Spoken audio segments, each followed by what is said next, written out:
of fellows in the tall top hats that we might think of as doormen. I can't see anything. One of them said to me one day, he said, Mr. Fry, are you a fan of Frank Sinatra by any chance? I said, I am. I think he's an absolute genius. He said, oh, he's coming to stay in a couple of days. I thought, wow, God, in the same hotel as Frank Sinatra. And then one day I was coming back quite late one night, and the same link man was on duty. He said, follow me. And I roped off the American bar, famous American bar, this one. And there in the corner, sitting on his own, with a bottle and a glass of bourbon and a cigarette, was Frank Sinatra. And the link man said, Mr. Sinatra, this is Mr. Stephen Fry, one of our regular guests, who's a promising young actor. And Sinatra pointed to a chair and said, sit down, kid. He called me kid. He called me kid. I thought, I'm in heaven.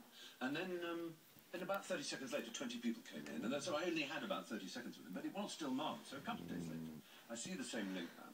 And I said to him, I have to say, I will thank you for the rest of my life. You introduced me to, I can say to anybody I met Frank Sinatra. He said, oh, it's fine. I said, is he still here? He said, no, it's quite funny, as he just left. As he was going, he pressed this huge roll of money on me. It's £20 notes, a great big roll of money. I said, thank you very much, Mr. Sinatra. He said, tell me, is that the biggest tip you ever got? I looked at it, I said, well, no, as a matter of fact, it isn't. And he looked most put out. And he said, well, who gave you a bigger one? I said, you did, sir, last time you stayed. You realise how brilliant these guys are. Both went away happy. Sinatra thought, I'm still the most generous guy in the world. And he knew the link man, the next time Sinatra stayed, if he did survive to stay another time, he'd get an even bigger tip. Yeah. What a fabulous story. What marvellous company. Oh, jenga!